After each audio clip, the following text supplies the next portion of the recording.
A ver, ¿cómo se forma un revolucionario? A veces la respuesta no está en una gran ideología o en una batalla épica, sino en algo mucho más cercano, más terrenal, como la pérdida de una laguna. Hoy vamos a desgranar los orígenes de Primo Tapia, un personaje fundamental cuya historia de lucha contra la injusticia empieza precisamente aquí. Y ojo, que no es una forma de hablar, ¿eh? La historia de Primo Tapia arranca literalmente con la venta y el drenaje de la laguna que era el sustento de toda su comunidad.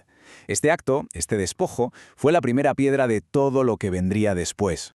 Fijaos en esta cronología, que es muy reveladora. Primo Tapia nace en 1885. Pues bien, apenas un año más tarde, el recurso más importante de su pueblo es vendido.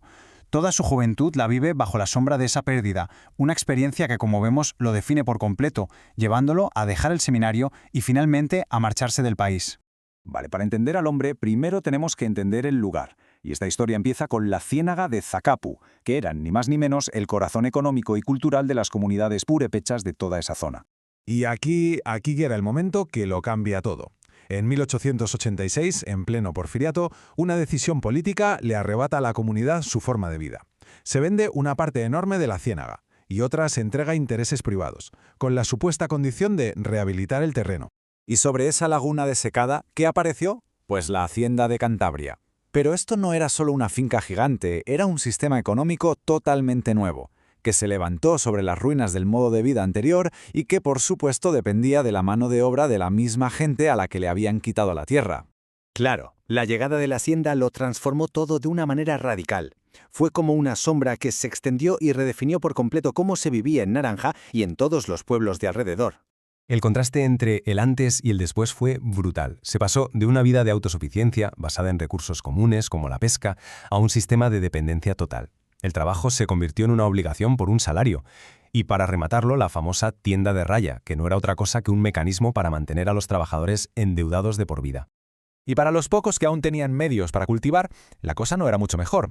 Unas 20 familias de Naranja podían alquilar tierras de la hacienda, sí, pero a un precio altísimo. Tenían que entregar 2/3 partes de toda su cosecha. Imagínate, 2/3 de todo tu esfuerzo. Era una carga aplastante. Así que, al final, para la inmensa mayoría de la gente, para los que no tenían ni herramientas ni recursos, ¿qué opción quedaba? Pues una sola: convertirse en jornaleros.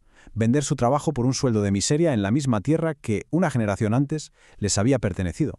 Y es justo aquí, en este caldo de cultivo de despojo y explotación, donde nace nuestro protagonista. Primo Tapia no fue alguien ajeno a esta realidad, fue un producto directo de ella. Primo Tapia de la Cruz. Nacido, como decíamos, justo un año antes de que su mundo se pusiera patas arriba. Creció viendo y viviendo las consecuencias directas de la pérdida de esa laguna y el poder absoluto de la hacienda. Desde muy crío ya se le veían maneras. Era bilingüe, hablaba purépecha y español, lo que le permitía ser un puente entre dos mundos. Además, tenía una personalidad muy abierta, carismática, y eso lo convirtió enseguida en un líder natural entre sus amigos. Pero entonces, su camino se desvió por un tiempo. Tuvo una oportunidad para estudiar que lo sacó de Naranja, pero ese viaje, al final, solo sirvió para que volviera con una mirada todavía más crítica sobre la injusticia que lo rodeaba.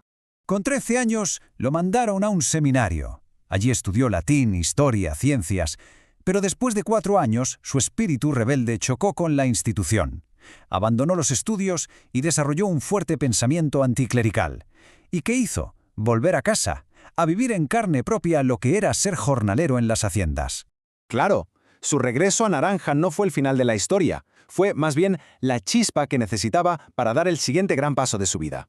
La experiencia directa de la explotación fue lo que lo empujó a buscar una salida. Al volver, no le quedó otra que ponerse a trabajar como jornalero. El sistema opresivo del que tanto había oído hablar ya no era una historia lejana, era su día a día. Y esta frase lo resume todo. La conclusión a la que llegó fue simple y a la vez demoledora. Con esos salarios, solo se podía sobrevivir. El sistema no estaba diseñado para progresar ni para vivir bien. Estaba diseñado para la mera supervivencia.